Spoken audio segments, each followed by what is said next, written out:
일단 제가 질문을 하는 형태로 진행을 하다가 관객분들 질문 받도록 할게요. 혹시 지금 질문하실 관객분 계신가요? 네. 그러면 네, 안녕하세요, 감독님. 저는 오늘 두 분 처음 뵀는데 선배님 작품에서 많이 뵙고 작년에 연출하셨던 영상원 작품 이상한 영화 그것도 봤어요. 네. 일단 이 작품을 연출하시게 된 배경이나 그때 당시 이야기들을 간단하게 들어보도록 할게요. 네, 안녕하세요. 저는 텔레타콤 맡은 박현영이라고 합니다. 네. 토요일 날 이렇게 오기가 되게 쉽지 않았을 텐데 이렇게 와주셔서 정말 기쁘고 저는 너무 텅텅 비어 있을 것 같아 걱정했었는데 물론 제 작품을 상영한 것은 아니지만 감사하게도 다른 작품들이랑 같이 상영하게 돼서 이렇게 와주셔서 일단 너무 감사드리고요. 뭐죠? 감독님이 그 2014년도에 네. 작품 만들 당시 어떻게 기획했고 기획. 네. 기획. 이게 벌써 5년이나 됐는데 저한테는 너무 엊그제 같은데 그때 이거 근데 얘기하면 너무 구구절절해서 맞아요. 약간 그리고 또 시간이 많이 지나가지고 그때 너무 창피한 너무 창피한 얘기라서 뭔가 사실 영화 보시면 아시겠지만 사실 아까 전에 약간 소리 괜찮았어요? 막 나중에 찢어지지 않았어요? 혹시 막 이렇게 막 그 피치 올라갔을 때 혹시 찢어지지 않았나요? 대답 좀 해주세요. 그렇지 않았어요? 아니 뭐 얘기하려고 했더라? 네, 죄송해요. 죄송합니다. 제가 너무 오랜만에 방 밖으로 나와가지고 제가 5년 만에 사실 이 영화를 보고서 이제 정말 제가 정신을 차려야 되는데 그때 되게 지금 기억을 돌이켜 보면 되게 우리가 이거 영화하고 연기하고 이게 맨날 이 세 편 다 그런 얘기잖아요. 하고 싶은 게 있는데 계속 기회나 막 이런 자기가 원하는 대로 풀리지 않고 그래서 되게 괴로운 건데 이거 너무 당황스러워. 오실 분이 계신가요, 감독님?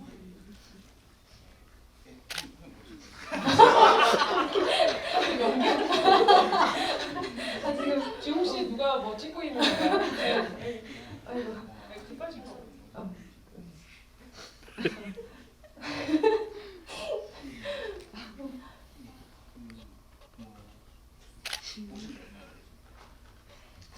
그러면 선배님 여기 영화 안에서는 연기하신 인물이 거의 선배님이랑 동일시되는 그렇죠. 어떤 인물인 건가요? 그렇죠. 그러니까 이게 되게 일기 같은 거잖아요. 네네. 일기랄지 일종의 고백이랄지 그런 거 같아요. 그래서 그렇죠.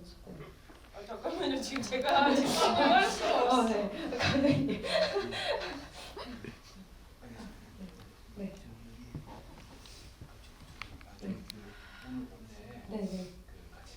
네, 철호 배우님. 네. 오실 수 있는 건가요? 관객분들한테 말씀. 예, 안녕하세요. 저는 감사합니다를 연출 맡았던 김원봉이라고 하고요.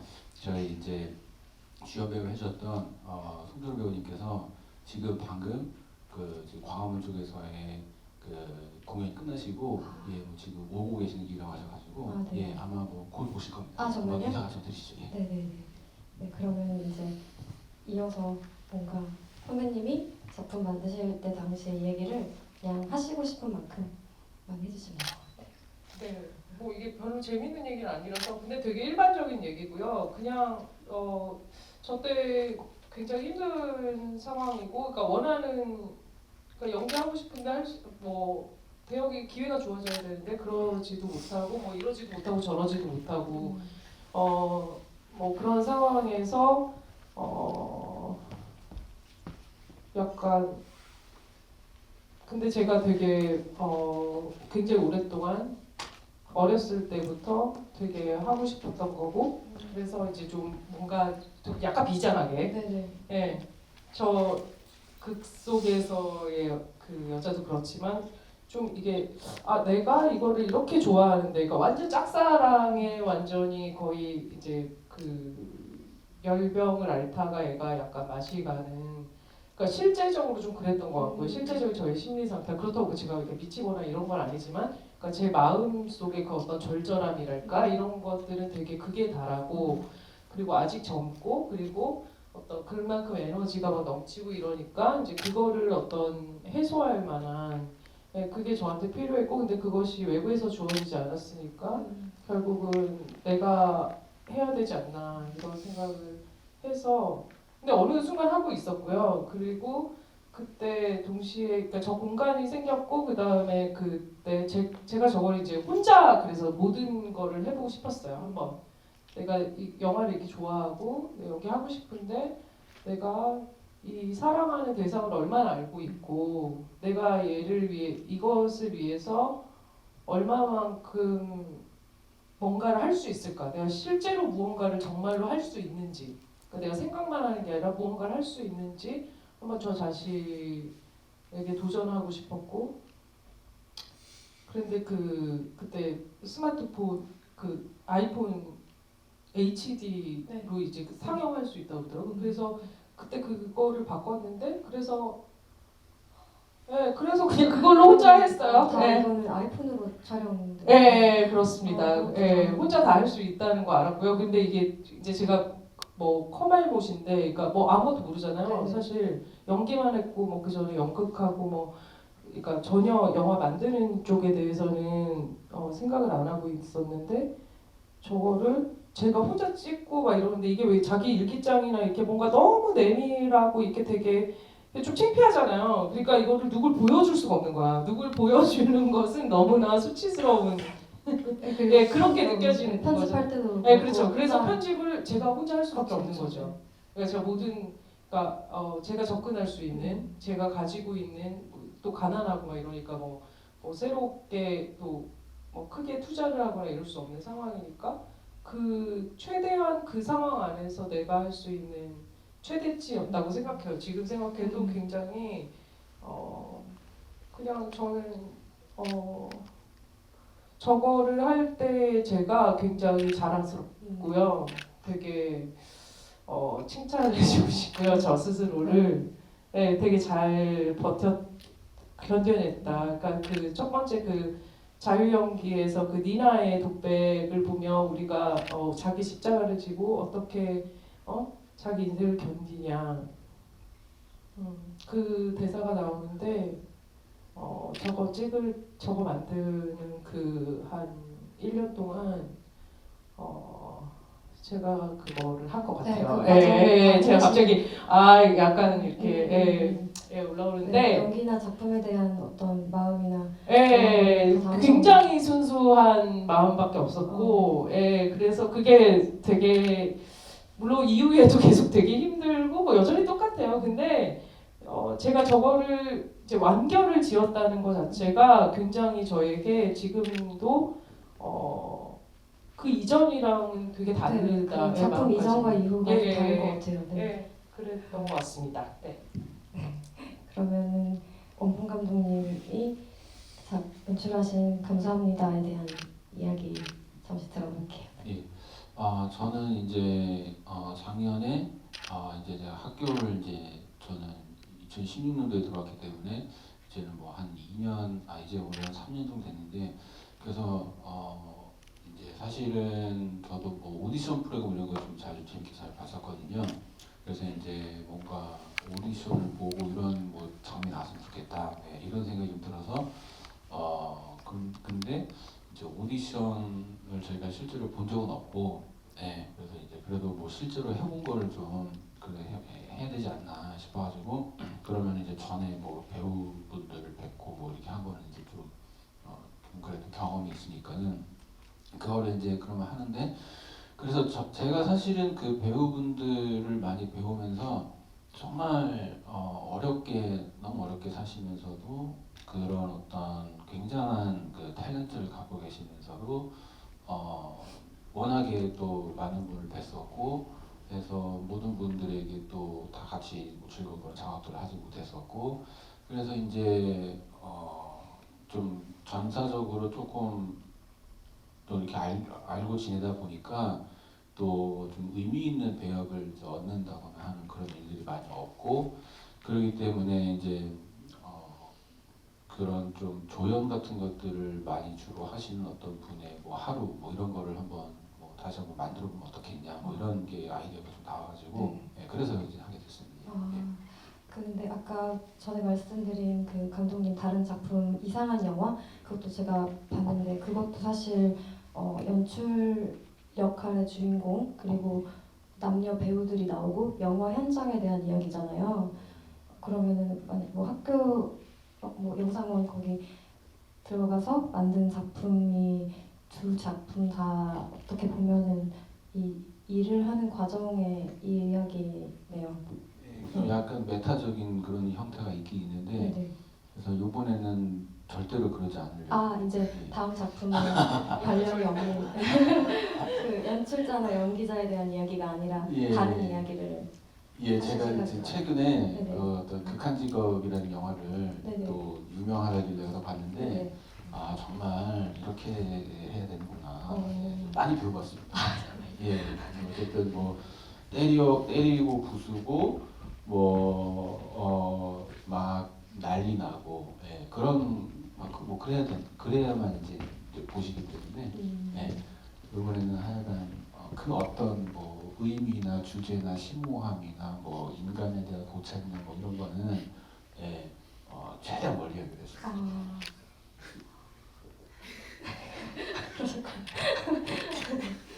그러면 혹시 이 지금 관객석에 질문이 있을까요? 네. 질문이 없으시면 제가 있으세요? 네.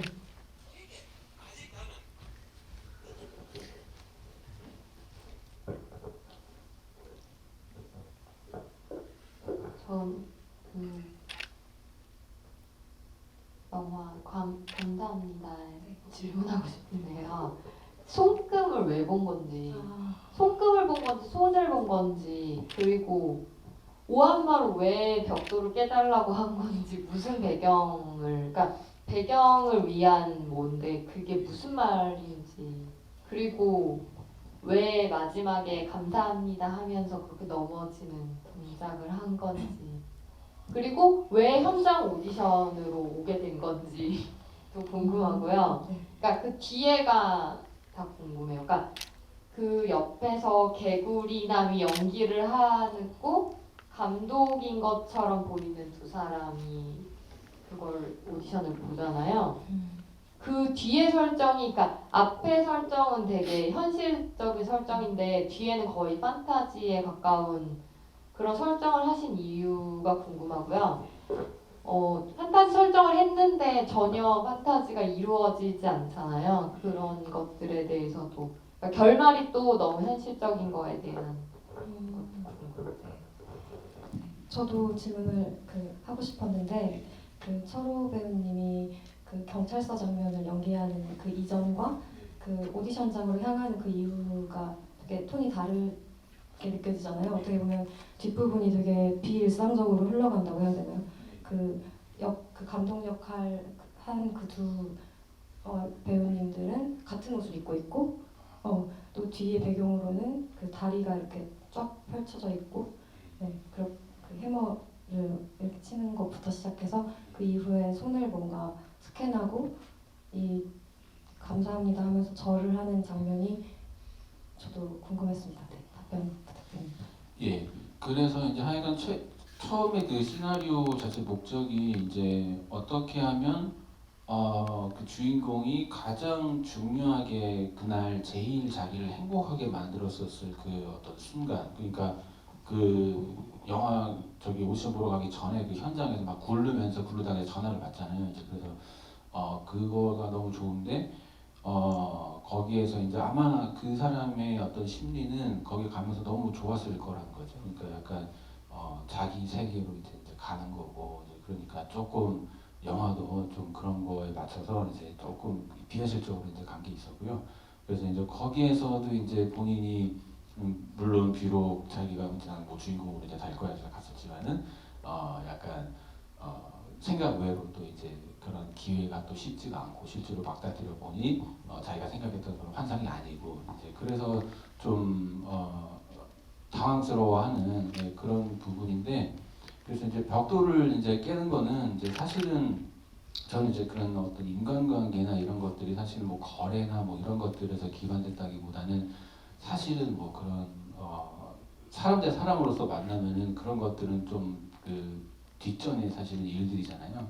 근데 이제 괜히 이렇게 뭐 오디션에서 뭐 심사위원과 이제 그 피심사위원자로서 이제 만나게 되면은 괜한 그런 형식과 이런 것들이 생기면서 이제 거리가 이제 생긴다는 거죠. 그래 그게 조금 저는 아쉬워가지고 제가 이제 뭐 배우분들 오디션을 볼 때도 먼저 이제 그렇게 미리 이해를 하셨기 때문에 제가 또 오히려 거리감을 느끼면서 조금 이제 다가가기 어려운 적도 있었을 정도로 그런 어떤 인간이 일반적으로 이해할 때 이제 대상에 대해서 이제 이해를 할 때 조금 어려워하는 부분들이 있잖아요. 그런 거를 이제 저는 그냥 영화에서 뭐 행위로서 좀 뭐 상징할 수 있을 만한 게 뭐 있을까 싶어가지고 이제 물론 그 오디션 보는 사람들은 이제 뭐 뒤 이 배경에 나오는 인부로서 뭐 이렇게 벽돌을 이제 깨는 그거를 해봐 달라고는 했지만은 제가 저 그거를 뭐 사이즈로 잡을 때는 좀 여러 가지를 하면서 가까이 이렇게 하고 한 게 이제 좀 그런 깨는 어떤 행위가 그 내러티브 안에서 조금 그 이미지적으로 좀 어떻게 보여줄 수 있을까 뭐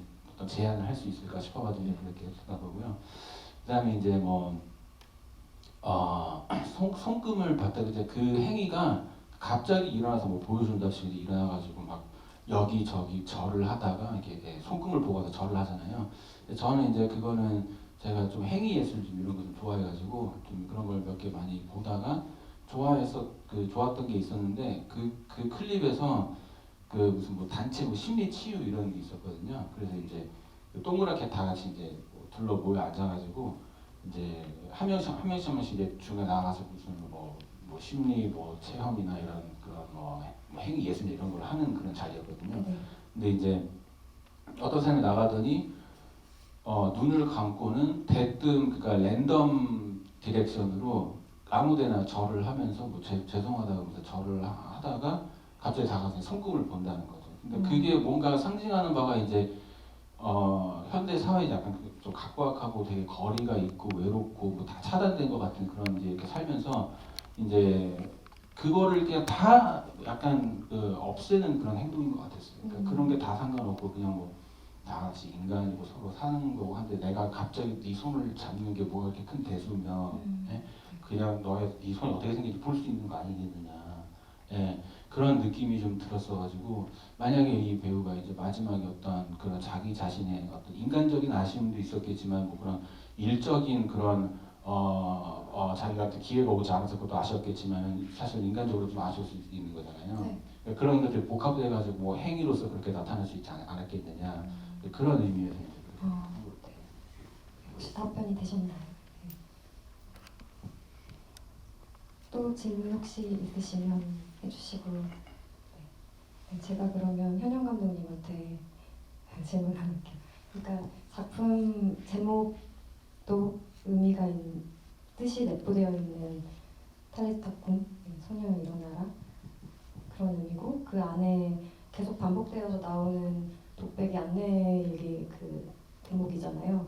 근데 그거를 아까 선배님이 그 영화를 만드는 당시에 뭔가 일기처럼 만드는 작품이라고 하셨는데 딱 그거를 기획할 때 바로 떠오르는 그런 제목? 그런 독백이었나요? 아니면 뭔가 예, 여러 가지 고민을 네, 그러니까 제가 그게 그러니까 이 영화를 만든 게 그러니까 제가 그때까지 제가 대학교 4학년 때 데뷔를 했는데 그때 그 이전부터 그러니까 영화를 굉장히 어렸을 때부터 되게 좋아했잖아요. 그러니까 그 시간 동안을 다 아우를 수 있는 거. 그 다음에 제가 연기를 하면서 한 그 시간 동안 그러니까 이 영화에 집중하는 그 시간을 아우를 수 있는 어떤 굉장히 어떤 그 대사를 찾고 싶었어요. 그게 뭘까? 근데 이 대사는 그러니까 배우니까 아시겠지만 사실 연기 처음 그 독백 수업 같은 거 받을 때 여성 배우 지망생들이 가장 많이 선택하는 대사예요. 네. 네. 그래서 누구나 배우를 아마 그 대사를 다 한 번씩은 해보셨을 네. 거라고 생각해요. 그 정도로 굉장히 그 대표적인 대사고 그리고 그래서 그것이 주는 그 대사 자체가 주는 의미가 굉장히 크고요. 그리고 실제로 저도 처음 그 연기 그 레슨 받고 독백 레슨 받을 때 그 대사를 가져갔었고 네, 그래서 그걸 한 시간들이 되게 많은데 이제 제가 이거를 만든 그 시점이 바로 제가 그 나이가 들어간다는 것을 굉장히 그러니까 사실 배우 사람마다 차이가 있겠지만 저는 굉장히 늦게 인지를 했던 것 같아요. 그래서 그때 제가 처음 어떤 그 캐스팅 이제 그런 일이 있었는데 캐스팅 이제 번복 뭐 이런 거 있잖아요. 네, 되게 피할 수 없는 그런 사건이 있고서 처음으로 제가 내가 나이를 먹어서 어떤 역할을 할 수 없다는 걸 처음 그러니까 이게 되게 당연한 건데 그러니까 사실 되게 당연한 거잖아요. 당연한 건데 그게 어떤 당연한 것은 자기가 진짜로 그걸 받아들이는데 그 과정이 필요하더라고요. 저는 그랬어요. 네. 그래서 이거랑 맞겠구나 이렇게 생각했고 그리고 그 탈리타콤 그거는 그 성서의 그 부분을 제가 어릴 때부터 되게 좋아했고요. 그게 내포하고 있는 어떤 의미나 이런 여러 가지 것들이 잘 어울린다고 생각해서 이제 제목은 가장 마지막에 편집까지 다 끝나고 이제 제일 마지막에 지었고요. 네, 그렇게 하게 됐어요. 그 주문처럼 계속 탈리타콤을 이렇게 외잖아요. 그게 이제 저는 기획하고 시나리오 쓰실 단계부터 정해놓고 하신 줄 알았어요. 왜냐면 그게 연기를 계속 독백 연기를 이렇게 하는 과정에서 계속 깔리잖아요. 그래서 네, 후에 정해진 건 몰랐어요. 네. 네. 질문 받아볼게요. 저는 탈리타콤을 두 번째 보니까 두 번째 보는데 좀 궁금한 게 생겼는데, 그러니까 저도 그러니까 그게 탈리타콤이 소녀 일어나라라는 의미인데 영화에서는 되게 죽음의 이미지로 읽혔거든요.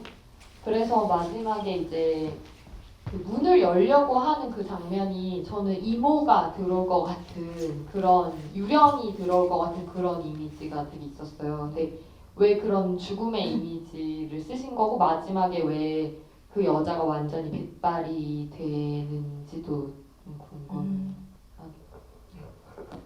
그거를 제가 말로 설명하는 것이 제가 영화를 잘 못 만들었다는 네, 그런 방식인 것 같은데 네, 그렇게 느끼실 수 있어요. 네, 그렇죠. 네, 되게 역설적인 의미인데 그러니까 말하자면 제가 이거를 만들 때 죽어야 살아날 수 있다라는 그게 굉장히 크게 와닿았고요. 그러니까 어떤 안녕하세요.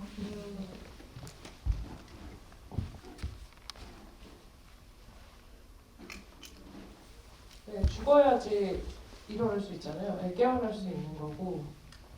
그래서 그러니까 이 방이라는 거는 사실 그러니까 보시면 그냥 직관적으로 저는 알 수 있을 거라고 생각을 했는데 그러니까 이 여자의 어떤 내면의 방이잖아요. 왜 우리가 꿈꾸면 그런 무의식에 관한 거나 꿈이나 뭐 이런 책들을 그러니까 심리학 책들을 보면은 사실 굉장히 많은 사람들이 공통적으로 꿈을 꿀 때 집이 나오거나 방이 나오거나 학교랄지 어떤 건물이 나온다는 거죠. 그리고 층이 지하부터 이렇게 층층이 이렇게 그런 꿈을 꾸는 경우가 되게 많은데 그래서 굉장히 간단하게 저는 그 방 자체가 그러니까 이 여자의 어떤 그 내면의 어떤 부분, 그리고 그거 기억의 방이고 그 안에서 이 여자 사실 시간이 확 지났는데 외면은 그러니까 물리적인 시간은 지났으나 이 여자의 어떤 기억의 한 부분은 이미 그러니까 박제된 듯이 그대로 된 거죠. 그러니까 왜냐면 그거를 보낼 수가 없으니까. 네. 네, 그래서 그 일어나라는 의미는 그러니까 그래서 죽음이랑 그 삶은 사실 떼어놓을 수가 없는 거잖아요. 그래서 그런 어떤 역설적인 의미도 있지만 한편으로는 그것이 뭐냐면 그녀가 느끼건 느끼지 않건 그것이 어떤 삶이 가지고 있는 그 거부할 수 없는 어떤 명령이라는 거죠. 예, 근데 그녀가 그거를 계속 거부하고 받아들이지 못하지만 결국 그거는 뭐냐면 이루어질 수밖에 없는 거거든. 예, 예. 그러니까 벌어질 수밖에 없는 거잖아요. 벌어질 수밖에 없는 거고 받아들일 수밖에 없는 거고. 예, 그래서 그렇게 그러니까 중의적인 의미나 여러 가지로 그래서 그렇게 썼어요. 예, 설명드릴 줄 모르겠어요. 네네. 그렇다면 그 방 안에서의 공간에서 그 여자가 거의 마지막 부분에 거울을 들고 있는데 거기에 이렇게 비추는 그게 영정처럼 느껴지는 것이 사실은 어떻게 보면 죽음을 뜻하는 그런 것이겠네요. 네. 아, 네. 그럼 그거는 혹시 계획하시고 그렇게 하신 거예요? 아니에요. 그거는 진짜 그러니까 저는 처음에 굉장히 이게 시나리오가 딱 있어서 한 게 아니라요. 그러니까 어떤 그 설정만 딱 있고 그 어떤 여자가 오디션 보려고 연습했는데 이미 오디션 날짜도 지났고 그러니까 그러니까 다 이미 그러니까 처음부터 실패가 이미 예정돼 있는 거죠. 이 여자는 과거에 살고 있어서 지금 몇 날 며칠인지도 모르고 그러니까 사실 그러니까 되게 관념적인 설정이죠. 근데 실제로 제 상황이 제가 좀 그랬고, 그러니까 이게 그러니까 사람이 그러니까 정말 눈이 멀었다는 게 딱 맞아. 그러니까 자기 욕망에 눈이 멀면, 그러니까 뭐를 너무 너무 하고 싶으면 이렇게 이 경계가 굉장히 허물어지고 그러니까 굉장히 위험할 수 있는 거죠. 그냥 정상적인 일상생활을 할 때. 예, 그런 상황까지 가는 것을 그걸로 보여주고 싶었어요. 그래서 관객은 알고 있죠. 저 여자가 헛짓거리를 하고 있다는 것을. 근데 그 여자에게 그게 너무나 중요한 거죠.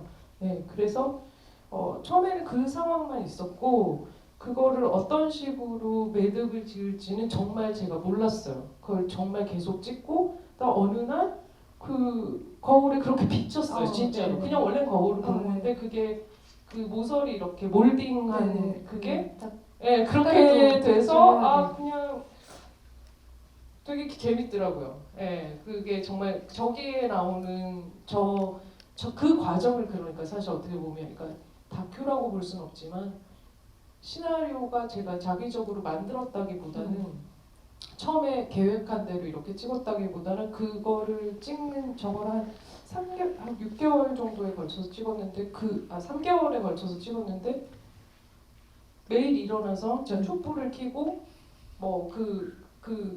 하루에 이렇게 몇 번 찍는 거예요. 그거 이렇게 하루 종일 진짜 24시간 일하는 잠자는 시간 빼고 계속 했는데 그러니까 정말 루틴처럼 그거를 3개월 정도 했던 것 같아요. 그 1, 2, 3월 12월, 1월, 2월 이 정도였던 것 같은데 3월 초까지 그렇게 했었는데 그래서 진짜 결말을 몰랐고 하는 정말 도중에 발견한 선배님이 써두신 제작 노트 같은 걸 봤는데 거기에는 뭔가 인간으로서는 자기 성찰의 어떤 일기 그리고 배우로서는 연기에 대한 탐색 보고서 뭐 이런 걸 본 것 같은데 그 3개월이 그런 과정 속에 있었던 그렇죠. 것 같아요. 그리고 편집 기간까지 다 거쳐서 편집 한 6개월 넘게 왜냐면 너무 아무도 모르니까 아무도 모르는데 누구한테 부탁하기도 싫어. 그리고 그것은 그러니까 되게 고집이고 되게 뭐라고 그래야 되지? 그걸 뭐라고 표현하죠? 어리석은 게 아니라 그걸 뭐라고 그러죠? 무식하게 뭔가 무직은 되게 좋은 표현이고요. 그거를 좀 안 좋게 부르는 표현이죠. 그러니까 미련한 거. 미련한 자기. 네, 미련할 정도로. 그러니까 제가 이상한 고집이 있는데, 그러니까 객기 같은 거죠. 그러니까 이거는 내가 누구의 도움도 받지 않고 하고 싶어라는 되게 이상한. 예. 왜냐면 그래야만 할 것 같다고 생각했어요. 그게 내가 저거 만들 때가 제가 한 20년쯤 됐단 말이에요. 내가 이거를 하겠다고 마음 먹은지. 근데 내가 그것도 혼자 못하면 그거는 내가 되게 헛산 것 같은 느낌 있잖아요. 그러니까 뭔가 최선을 다하지 못한 것 같고 그러니까 나 자신에 대한 의무랄까? 네. 예, 그런 느낌, 그런 마음으로 이건 내가 정말 처음부터 끝까지 하나부터 열까지 내가 다 하고 싶다. 내 힘으로 해보고 싶다. 이렇게 해서 그래서 그 과정 거의 그래서 한 1년 걸렸던 것 같아요. 그래서 그 동안이 편집하면서 굉장히 많이 너무 힘들죠 당연히. 네, 왜냐면 그랬을 지도가 것 같아요. 없으니까. 네, 네. 네. 그런데 그래서 그러니까 연기 연습이기도 했고요. 그리고 그러니까 연기 연습에서 사실 제일 중요한 거는 뭐 제가 그냥 제가 뭘 알아서 말씀을 드리는 게 아니라 그냥 제가 경험한 바로는 그리고 제가 처음에 배운 대로는 연기는 결국은 그러니까 무슨 예술이든지 발견을 위한 거잖아요. 예, 내 시각으로 발견하는 거. 그래서 저 영화를 만들면서 제가 그 어느 때보다도 굉장히 딱 압축해서 되게 연기 연습 굉장히 열심히 했었던 네, 그리고 연습 이제 그랬던 것 같아요. 후반에서 계속 연기 모니터링도 하시고 편집하면서 엄청났어요. 그러니까요. 네. 네, 그런 작업이었군요. 재밌었어요. 여기 그 감사합니다 출연하신 송철호 배우님 도착하셨는데 네, 인사 한 말씀 부탁드려요. 예, 안녕하세요. 감사합니다. 송철호입니다. 반갑습니다. 오늘 공연 마치고 오신 건가요? 공연 마치고. 예, 그 영화에서처럼 이렇게 중간에 확 들어와가지고 저도 네. 사실 오늘 GV 참여할 수 있을지 잘 몰랐었는데 네. 마침 공연 끝나자마자 네. 왔는데 이렇게 네. 또 가까운 곳에 진행 계셔가지고 중이셔서 지금 좀 놀랐습니다. 네. 환영합니다. 네. 그러면은 그러면 초록 배우님이 오셨으니까 배우님께 질문을 하자면은 그냥 감독님한테 원래 물어보려고 했던 질문인데 그 검은고 소리에 맞춰서 아름다움과 기억에 대한 어떤 즉흥을 하잖아요. 영화 안에서는 그게 즉흥 상황인데 그거를 뭔가 시나리오 과정에서 뭔가 감독님의 디렉션이나 배우님이 뭔가 하고 싶은 바가 있어서 그렇게 완성이 된 건지 아니면 진짜로 현장에서 즉흥으로 하신 건지 그런 게 좀 궁금했어요. 네. 일단 춤 레퍼런스와 음악 레퍼런스는 충분히 저한테 설명을 많이 레퍼런스가 해주셨고, 있었군요. 네. 근데 이제 영화를 확인했을 때 그 뒤에 이제 나머지 부분들은 감독님이 말씀해 주실 텐데 저는 어쨌든 그 춤은 즉흥 플러스 뭐 레퍼런스를 보고 좀 제가 좀 따라한 지점들이 좀 있습니다. 네. 레퍼런스가 있었군요. 감독님 그럼 그 뭔가 레퍼런스는 어떻게 선정했고 어떤 걸 보여주고 싶으셨나요? 그 장면에서는? 사실은 그 레퍼런스도 있었고 다 있었지만은 그 철호 배우님과의 작업은 이제 전반적으로 저는 사실은 굉장히 많이 배우님께 의지를 하는 그쪽 방향으로 저는 가는 게 최선이겠다라는 생각이 드는 이유는 뭐냐면은 제가 이제 뭐 학교에서도 여러분들을 다 뵙고 이렇게 네. 하면서 저 나름으로 최선의 그런 어떤 선택들을 해오면서 이제 왔었지만은 일단 뭐 제가 제 입으로 이렇게 말씀드리기 그렇겠지만 이 연기가 너무 훌륭하시기 네, 때문에 맞아요. 제가 그 어떻게 하면은 오히려 제가 어떤 할 수 있는 그런 감히 디렉션을 할 수 세계가 없는 아니십니다. 네. 예, 그렇기 때문에 안녕히 계세요. 네, 저도 초록 배우님이랑 인연이 저 2014년 정도부터 원래 아는데 제가 대학로에서 오퍼레이터 생활을 좀 했었는데 그때 배우님으로 많이 봤었어요. 네. 그렇기도 하고 그다음에 또 현장에서도 아이디어가 많으세요. 그래서 네. 많이 주시면은 또 거기에 그때 또 더 괜찮게 막 이렇게 그런 식으로 접근했었기 때문에 아마 그때 춤도 제가 물론 뭐 이런저런 뭐 요즘 이렇게 좀 약간 그냥 추듯 안 추듯한 그런 느낌이 그런 느낌의 춤들이 있더라고요. 좀 괜찮을 것 같아가지고 보여드리긴 했지만 정확하게 제가 원하는 걸 살리면서도 동시에 그 현장의 그 어떤 유동성을 많이 살리시면서 가셨기 때문에 뭐 테이크를 그때 많이 가지도 않았던 걸로 기억해요. 감독님이 디렉션을 하시면 배우님이 거기에 플러스 알파해서 더 좋은 걸 만들어내는 그런 현장이었군요. 현장에 대한 감각이 아니었어요. 네. 그러면 또 질문을 혹시 관객석에서 받아보고 네. 네. 질문해 주시네요. 네.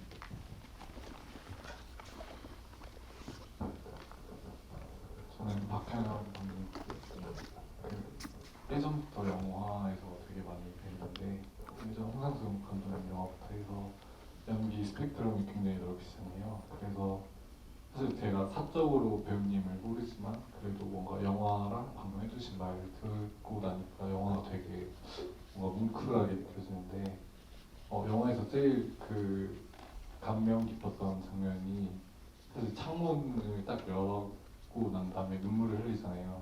그러니까 이걸 깨고 나가고 싶어서 창문을 열었는데 그런데도 철조망이 서져 있는 그러니까 연기를 하고 싶은데도 할 수 없는 것 때문에 뭔가 눈물을 흘린다고 생각을 했는데 근데 표정을 자세히 보면은 마냥 이렇게 좌절하거나 슬픈 표정은 아니거든요. 그러니까 이런 현실이지만서도 나는 영화가 너무 좋다. 약간 이런 그래서 표정이 되게 오묘하더라고요. 약간의 미소도 지어 있고 해서 그래서 그 눈물 흘리는 장면에서의 감정이 그랬습니다. 되게 민망하다. 이 영화는 이상하게 네. 훨씬 더 제가 뭐 영화를 많이 찍진 않았지만 이거 말고 한 편 더 찍은 게 단데 지금까지는 이 작품은 확실히 좀 더 다 그렇지만 그러네요. 되게 이거 말고 또 한 작품 더 있으세요? 네, 그렇습니다. 네. 근데 이거 그때 그거를 말로 설명하는 게 그러니까 사실 GV가 되게 난처한 게 이게 말로 설명을 다시 덧붙인다는 게 되게 좀 뭔가 정답을 얘기하는 이게 거죠. 뭐가 좀 이렇게 좀 그러니까 어울리지 않는다는 생각이 좀 들어서 되게 주저하게 되는 것 같아요. 제가 뭐 이렇게 숨겨서 뭐 이렇게 뭐라 할게 뭐 그런 게 아니라 진짜로 왜냐면 그게 말로 설명할 수 있으면 제가 영화를 찍지 않았을 것 같은데 근데 그거를 찍을 때 제가 정확히 그걸 제가 기억을 하고 있고 되게 굉장히 여러 가지 방식으로 테이크로 찍었었고 그랬는데 거기서 안내의 대사가 그거잖아요. 그러니까 사실은 안내도 우리는 안내 프랑크가 수용소에서 죽었다는 거 알고 있죠. 그 어린 나이에 죽었고. 근데 그녀의 그 일기장 속에 그 수용소 생활 활동한 그 일기장에 갇혀 있고 미래가 보이지 않지만 그녀는 언젠가는 그러니까 어쩌면 희망 고문일 수 있는 거잖아요. 근데 우리 삶이라는 게 그렇잖아요. 그러니까 이걸 그 시기적으로 봤을 때도 그렇지만 저는 이걸 찍고 나서도 이것이 나한테 내가 왜 그러니까 만약에 내가 단 한 편의 영화만 만들고 죽는다면 아마 저게 마지막인 거잖아요. 왜 나는 이런 얘기를 찍고 싶었을까를 생각했을 때 그러니까 거기에 답이 있는 것 같아요. 그 장면에. 그러니까 저는 제가 앞으로 뭐 얼마나 더 살지 모르겠지만 그냥 그때 마음이 크게 다를까? 이런 생각이 들어요. 왜냐면은 나이 먹으면서 물론 되게 많이 여러 가지가 변했지만 그것이 제가 한 10살 때, 20살 때 그때 느꼈던 거랑 별반 다르지 않은 것 같아요. 그냥 삶이라는 어떤 전반적인 어떤 삶이라는 것에 대한 뭉뚱그려진 어떤 감정이라는 것이 그것과 별반 다르지 않은 것 같아요. 그래서 그것이 그러니까 어떤 삶의 어떤 기쁨, 슬픔, 여러 가지 그것들이 다 포함된 어떤 알 수 없는 어떤 감정을 표현하고 싶었어요. 저의 이상적인 생각은. 근데 그걸 어떻게 표현할 수 있는지 저로서는 알 수 없었고 저것을 찍을 당시에는 그게 저한테는 최선의 표정이라고 생각을 했던 것 같아요. 그래서 그 장면을 넣었던 것 같습니다. 그러면은 그 장면을 담기 위해 되게 여러 방식의 테이크를 가셨던 건가요? 네.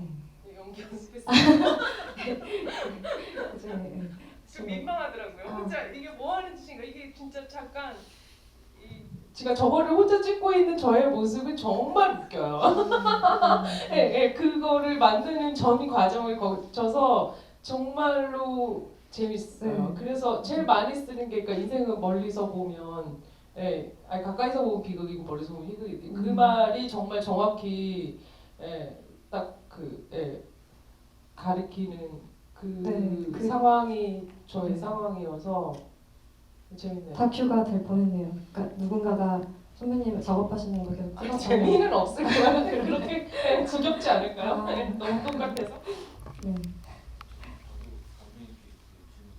네. 저는 이제 항상 이제 그 연기도 하시고 연출도 같이 하시는 그런 감독님들께 공통적인 질문이 있었는데요. 네네.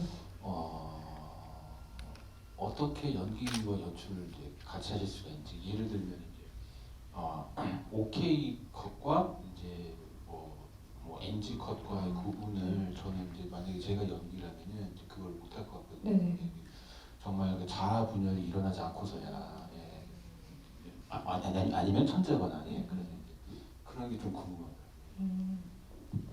저거를 그러니까 되게 재밌었던 게 저 탈레타콥을 찍을 때는 그게 전혀 없었어요. 왜냐면 완전히 혼자니까. 네. 네, 아무 문제가 없었는데 두 번째 영화는 제가 이제 그 제대로 스텝들을 꾸려서 정말 한번 해봤거든요. 그때 정말로 새로운 경험이었어요. 왜냐면 제가 이제 그것도 제가 연기를 했어요. 네. 연기하고 연출도 하는데 제가 자꾸 모니터 뒤에서 보고 있으면 제가 자꾸 카메라 앞에 서 있어가지고 스태프들이 매우 당황하면서 제가 포지셔닝이 자꾸 헷갈리는 거죠. 근데 그것뿐만 아니라 영화, 그러니까 이게 뭐가 다를까? 그러니까 그 질문을 되게 많이 받았었는데 그 영화 찍고서 제가 지금 생각해 보면 그 정말 힘든 것 같아요. 예, 그러니까 그게 웬만큼 숙달되지 않고서 이제는 그거를 이렇게 그러니까 모르니까 했지. 네. 알고서는 되게 힘들다 앞으로는. 왜냐면 그래서 그걸 동시에 잘해내는 분들이 되게 신기한데 맞아요. 왜냐면 할 수는 있어요 어느 정도. 맞아요. 그런데 되게 아쉬워요. 맞아요. 그러려면 에너지가 진짜 가용 에너지가 굉장히 엄청나야 되고요. 그리고 그 전환하는 속도가 굉장히 빨라야 되고 왜냐면 제가 나중에 편집하면서 놓친 것들이 너무 많이 보이고 너무 속상했어요. 그러니까 배우로서는 감독이 너무 원망스럽더라고요. 네, 배우로서는 그러니까 제가 분열돼요. 네, 정확히 분열돼요. 정말 감독으로서는 배우가 또 너무 원망스러워. 얘 왜 이렇게 못해? 막 이런 거 있잖아요. 그러니까 뭐냐면 어느 정도까지는 되는데 그게 내가 배우로서 완전히 그 역할만 생각할 때랑 왜냐면 그러니까 감독의 위치는 그런 것 같아요. 그러니까 이 세계를 이 공기를 만들어야 되잖아요. 예. 전반적으로 딱 생각하는 그 세계가 맞냐 그 순간 완전히 집중해갖고 다 캐치해내야 되는데 또 그게 안에 역할에 들어가 있다는 건 또 완전히 자기 세계를 만든 상태에서 들어가는 거라서 되게 저는 어려울 거라고 생각해요. 두 개 네, 동시에 맞습니다. 하는 것이. 네, 진짜 그래서 지금 다시는 진짜 생각 좀 해봐야겠어요. 예, 왜냐면 정말 몰라서 저는 할 수 있었던 거고 만약에 그걸 다 알면서 하시는 분들은 아마 예상치가 있지 않을까. 예. 어느 정도 조금 내려놓고 한다든지. 아니면 진짜로 몸에 배서 네. 그 경계가 없어지는 경지가 되죠. 네, 그리고 또 되게 조력자 같은 스태프들이 필요한 것 같아요. 되게 내 작품처럼 네, 아껴주는. 네, 네. 맞아요. 분명하게 같습니다. 재밌습니다. 한번은 할만해요. 그러면 그냥 감사합니다. 작품 그 안에서 되게 여러 배우님들이 나오잖아요. 초월 배우님뿐만 아니라 그래도 되게 앙상블이 너무 좋았던 것 같아요. 어떤 연기의 톤들도 그렇고 뭔가 재밌게 흘러가는 것처럼 느껴졌는데 연기 디렉션 할 때 어떻게 하셨는지도 좀 궁금하고 현장에서 뭔가 재밌는 에피소드, 힘들었던 일들 그런 것도 감독님이랑 배우님께 좀 물어보고 싶어요. 네.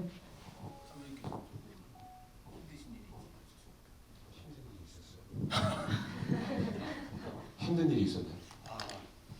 제가 기억나는 거는 그러니까 저는 사실 영화 연출할 때 개인적인 욕심은 그런 어떤 스크린에다가 얼마나 그 사실 자체를 옮겨놓느냐 그런 욕심이 있는데 그거는 이제 사실 전적으로 이제 직접 연기를 하시는 그런 분들에게 있다고 생각을 하고 또 연출자가 얼마나 사전에 실제와 뭐 사실과 그런 자연들에서 얼마나 그런 것들을 그 취득해 왔느냐 그런 것들에 대한 문제라고 보지만은 결국은 그렇지만 현장에서 가장 그 밀도를 그 풍부하게 하는 것은 그 배우분의 그 연기 그 자체에 있지 않을까라는 생각에서 그런 부분들에 대해서도 그 사전에 미리 그 철호 배우님과 말씀을 많이 나눴고 그래서 현장에서는 최대한 그 배우님께서 어떤 그 작업에 대해서는 완전히 자유로울 수 있는 그런 거를 이제 하려고 최대한 그런 거를 이제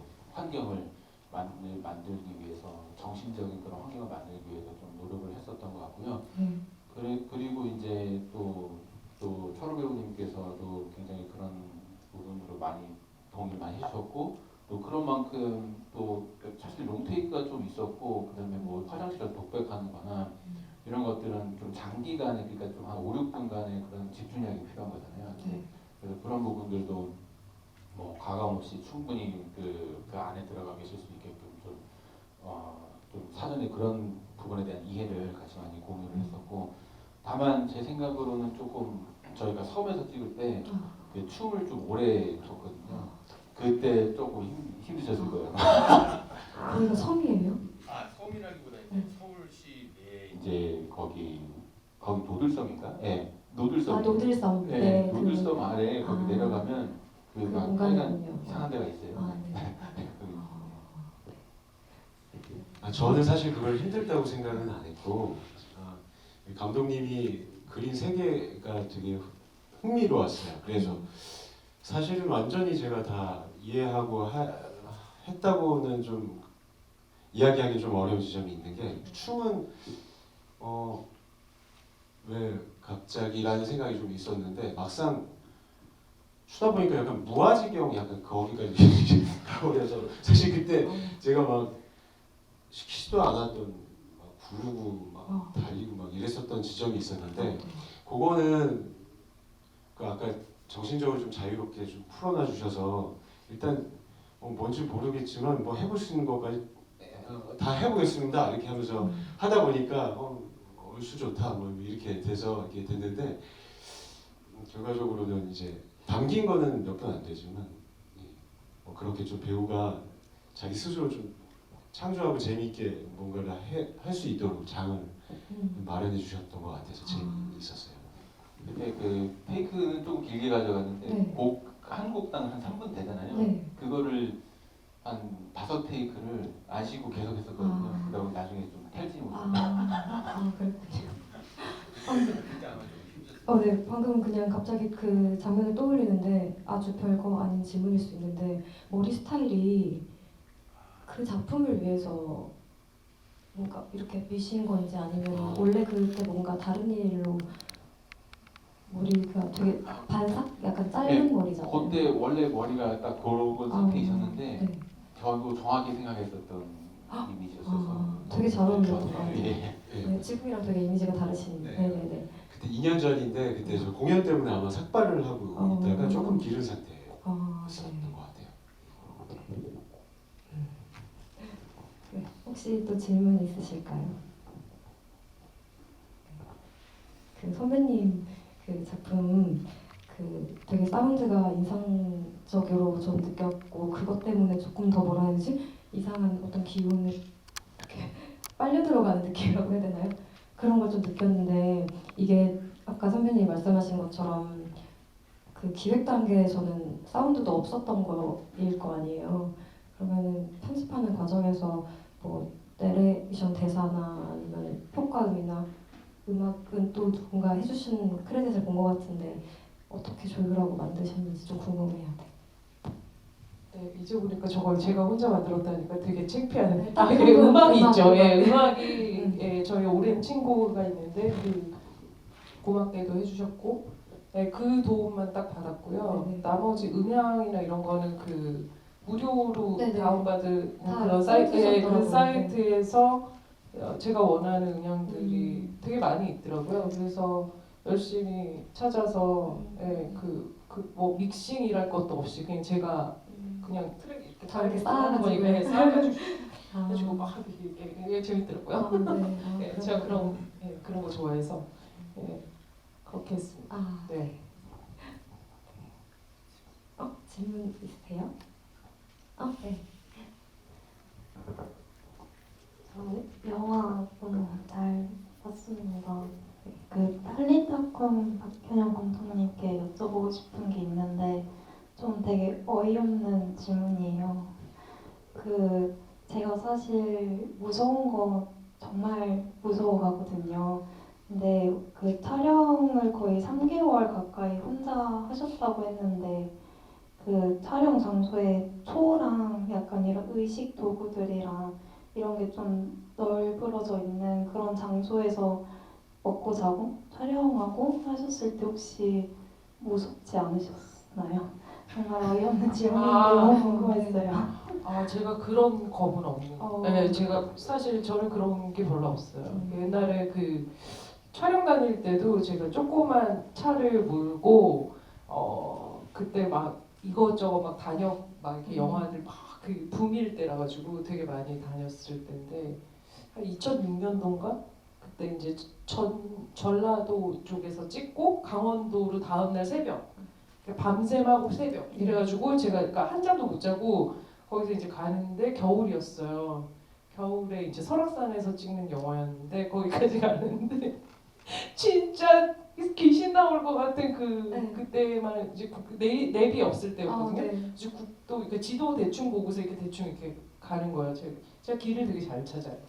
운전도 잘하거든요. 근데 막 혼자 막 이렇게 꼬불꼬불 가다가 정말 제가 그 해에 되게 여러 번 죽을 뻔했었어요. 그러니까 왜냐면 그러니까 뭐 도로 통제되고 눈 와서 막 이런 거 있잖아요. 그때 막 강변 막 달려가다가 차가 막 360 돌고 막 이런 거 있잖아요. 근데 진짜 그게 너무 무식해서 용감한 거. 네, 그래서 이 말씀을 드리면 제가 밤에 시골길 달리는 게 세상에서 제일 무서운 것 같고요. 제가 볼 때는 아무도 없는 시골길.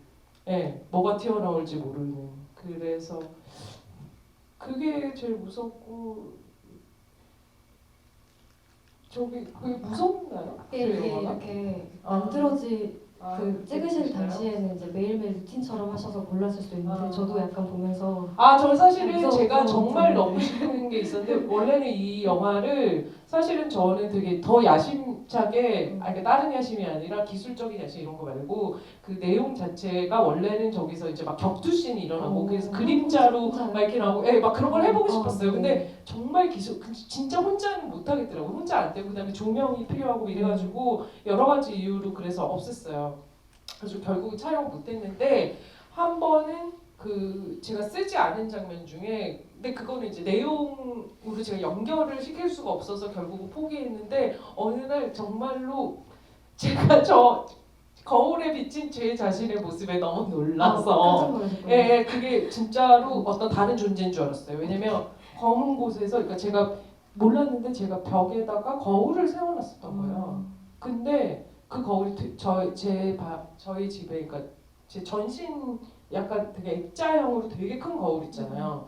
그런 거울이 있거든요. 근데 제가 그거를 옆에다 이렇게 치워놨다고 생각해서 거기에 그게 있는지 몰랐던 거예요. 근데 벽 속에서 갑자기 껌껌한데 제가 저 분장을 했었어요. 여기 얼굴에 백색 이렇게 칠을 하고 그다음에 이렇게 까만색 이렇게 그 베르이만 그 검은 봉인 거기에 나오는 그 봉인에 나오는 그 있잖아요. 그렇게 이렇게 그런 분장을 하고서 근데 제가 그 분장했었다는 사실을 까먹은 거예요. 그러니까 이거를 뭐 이렇게 계속 뭘 하다가 근데 이렇게 뭐를 체크하려고 이렇게 떴는데 저쪽에서 꽤 멀리 저쪽 끝에다 세워놨었는데 정말로 너무 놀랐는데 그거를 찍힌 거예요. 그래서 나중에 그걸 찾아봤는데 되게 근사하게 나왔어요. 정말 그렇게 열악한 상황인데 그냥 그 이미지적으로 봤을 때 이거 되게 막 있어 보이는 저 안에 막 제대로 분장하고 막 이게 전문가의 손길을 거친 것 같은 느낌의 저 안에서 그러니까 굉장히 깊이감 있는 어떤 공간 저 너머에서 어떤 존재가 이렇게 불쑥 나오는 느낌.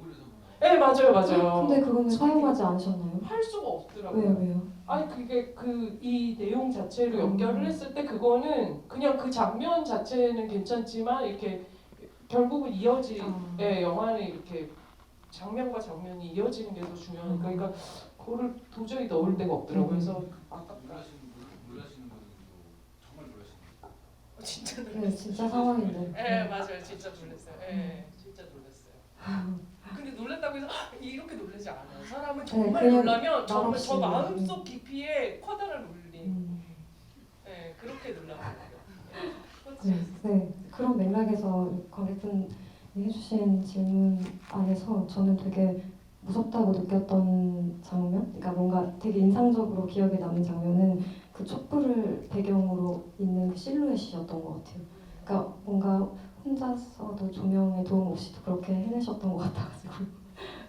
맞아요. 제가 촛불을 사용한 것은 제가 그러니까 그 다른 제작비가 없으니까 근데 제가 그 형광등이나 그 LED 그게 너무 싫었어요. 네, 그게 싫어서 그거 없이 제가 원하는 그 색감이나 있던 그런 분위기로 할 수 있는 게 촛불밖에 없다는 생각이 들어서 그렇게 선택했어요.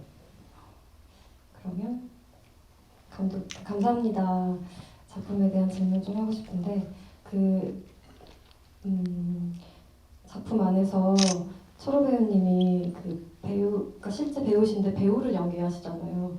근데 그거에 대해서 뭔가 어떻게 접근했는지 그냥 뭔가 나랑 너무 다른 사람이어서 그냥 접근할 때 무리 없이 완전 다른 인물로 했을 수도 있고 아니면 같은 직업의 어떤 사람이기 때문에 내 이야기를 섞어서 내 감정을 조금 더 넣어서 뭐 그랬을 수도 있잖아요. 근데 그거에 대한 어떤 느낌이나 후기가 좀 궁금하고 감독님께는 그 대사가 계속 나오잖아요. 의지만 있으면 길은 통한다. 약간 이게 되게 뭔가 다 적용되더라고요. 살면서 그 작품을 보고 나서 뭔가 내가 뭔가를 하려고 할 때도 그렇고 근데 그거가 뭔가 어디서 온 대사인지 평소에 하시는 생각인지 좀 궁금했어요. 원래부터 작품을 쓰실 때부터 있는 대사였나요?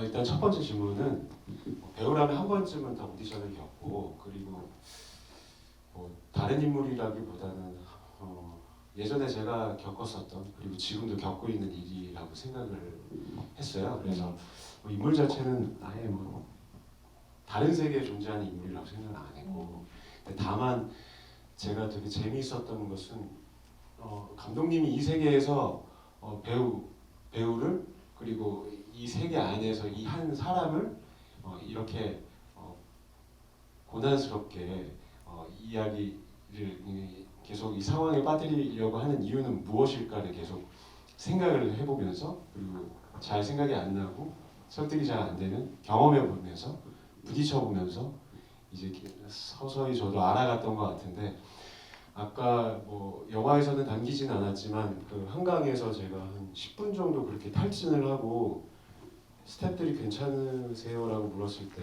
제가 진짜 이렇게 바닥에 누워서 그냥 웃음이 나더라고요.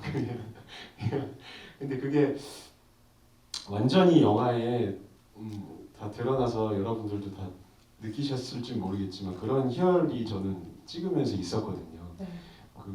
그래서 인물 접근하는 것 자체는 저도 완전히 저라고 할 수는 없지만 제 안에 어떤 지점들을 분명히 건드렸고 이 영화를 통해서 저 또한 약간의 즐거움과 그리고 이 고난을 함께 겪었던 것 같아요. 재밌었을 것 같아요. 작업 자체. 네, 감독님이 워낙 정말 다른 작품들도 혹시 기회 되시면 한번 찾아보세요. 네, 그 네이버에 치면 나와요. 이 감독님이 참 이상한 영화 치면 나와요. 재미있는 제목이에요. 세계를 계속 구현하시고 그것들을 제가 정말 팬으로서 계속 지켜봐 보고 있습니다. 네, 감독님도 질문. 감사합니다. 그래서 그거는 사실은 의지가 있으면 길이 풀린다고 잘 될 것이다라고 하는 것은 이제 사실은 제가 항상 믿고 싶어하는 그런 말 중 하나고요. 옛날에 무슨 어디 무슨 주문처럼 외우고 싶은 뭐 그런 거죠. 이제 뭐 생각하는 대로 뭐 모르게 다 된다면 얼마나 좋겠습니까. 그래서 좀 긍정적인 거를 넣되 대사는 그렇게 넣되 그렇지만 마지막에는 좀 그 현실적일 수도 있으면서 약간 그런 가능성을 함축하는 걸로 끝내면 그게 좀 더 뭐 괜찮지 않겠느냐 뭐 이런 얘기들이 또 많이 있어서 그렇게 되는 거예요. 아, 네. 그 아까 현영 감독님이 이 작품 말고 하나 더 있다고 하셨는데 그건 혹시 제목이 어떻게 되나요? 혹시 볼 수 있는 루트가 있나요? 없어요. 그냥 제목만 알려주세요. 정화된 밤이라고. 정화된 밤이요? 네, 정화된 밤인데 네. 네, 그거는 영화제는 안 돼가지고. 아 정말요? 네. 그래도 궁금해요. 네, 한 번 상영을 했었어요. 아, 진짜요? 인디 포럼 원래 대행으로 한 번 상영했었고 나중에 꼭 또 상영할 기회가 생겼으면 좋겠네요. 뭔가 네. 배우전 할 때 같이 상영하면 좋을 것 같아요. 선배님. 모르겠습니다. 뭐 하여튼간에 네. 그 영화 안에서 그 현영 선배님이 그 뭔가 계속 되풀이하다 보니까 그 안내의 독백을 한 번에 쭉 해내는 것을 못 봤잖아요. 그리고 이게 5년이 흐른 지금 또 선배님이 생각하는 뭐 연기나 스스로에 대한 그런 게 다를 것 같아서 그 안내의 독백을 가져왔어요. 오늘 좀 읽으면은 다른 느낌으로 완성된 독백을 좀 볼 수 있지 않을까 해서 이게 그 1944년 5월 3일 수요일 오후에 안내 일기인데 오늘 2019년 4월 13일 저보고 읽으라고 지금? 안돼 밤 10시에 독백을 안돼 이것을 읽기에 난 너무 타락했어. 그러니까 선배님이 여기서 이제 읽기 싫은 부분이나 이런 거 빼고 마음대로 편집하셔가지고 아니 정은지 배우님이 읽으시죠? 저요? 아니 선배님의 독백을 듣고 싶어서 아닙니다. 네. 아닙니다. 아, 그렇게는 정말. 저는 돈을 받아야만 연기를 아 진짜요? 네. 이걸 뭔가 듣고 맞습니다. 싶었는데 혹시 듣고 싶으신 분 없으신가요? 아니요, 저만 듣고 죄송해요. 싶나요?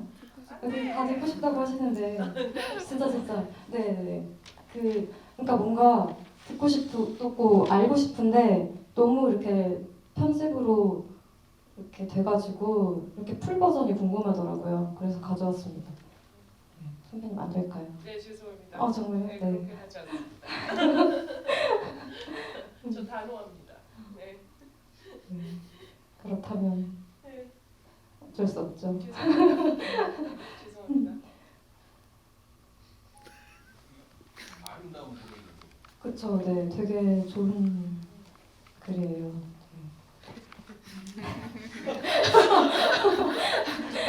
잘했나요? 네, 괜찮습니다. 너무 많이 타락하셨나요? 네.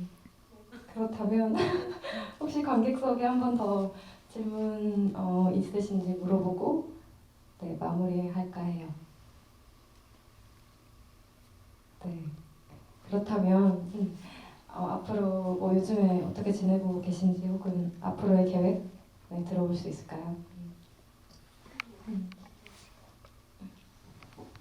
저는 이제 올해 뭐 마지막 연도를 이제 하고서는 마지막 이제 그 졸업 작품을 이제 지금 준비하고 있고요. 예, 그래서 이제 한창 요즘은 좀 시나리오를 써본다고 또 아주 정신없이 있습니다. 그 이야기를 쓴다는 게 정말 저는 사실은 뭐 예술이니 뭐 좀 뭐 인문학이니 뭐 철학이니 이런 쪽에 관심이 많았는데 영화라는 게 그렇잖아요. 약간 드라마로 좀 승부를 봐야 되는 게 있고 그래서 어떻게 드라마와 뭐 인물과 이런 것들을 하고 그 안에서 어떻게 곡선이나 뭐 굴곡이나 이런 것들을 넣고 이런 거를 만드는 게 정말 하면 할수록 너무 어려운 거구나 하는 그런 생각이 들더라고요. 그게 작법서를 많이 본다고 해서 그게 되는 것도 아니고 또 좋은 영화를 봐도 이제 그때 그분이 너무 좋다. 예, 그렇지만 내가 뭐 새로운 걸 만든다는 건 또 너무 다른 이야기고 해가지고 너무나 사실은 정말 큰 고뇌에 빠져 있습니다. 저는. 네, 화이팅입니다. 그러면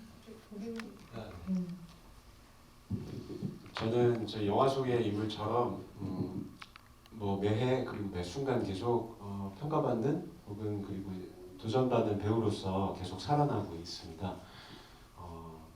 4월 28일까지 세종문화회관 MCF에서 함익이라는 작품을 하고 있습니다. 함익입니다. 함익. 예, 재공연하는 건가요? 예, 제공연 3년 전에 했었고 네. 한정거장에 오시면 보실 수 있습니다. 맞아요. 네, 저는 그냥 계속 뭔가 쓰던 시나리오 잘 안 돼가지고 뭐 시나리오 쓰는 과정이 맨날 그런 것 같아요. 그리고 오디션 계속 뭐 지원하고 그러니까 그냥 되게 그런 일상생활 하고 있고요. 뭐 작년에 찍었던 거 개보 아직 뭐 후반 작업 중인 것들, 그러니까 출연한 작품들, 네, 그냥 그렇게 살고 네. 있습니다. 네. 네, 앞으로 그 여기 참석해주신 배우님들과 감독님들의 작품 많이 기대해 주시고요. 이 상영회가 그 오렌지 필름 4주년 기념 상영회예요. 네, 그러니까 앞으로 또 오렌지 필름 뭐 상영회들 다 방문해 주시고 여기 자리해 주신 민지연 대표님도 많이 응원해 주셨으면 좋겠습니다. 네, 오늘 와주셔서 너무 감사합니다. 네. 감사합니다.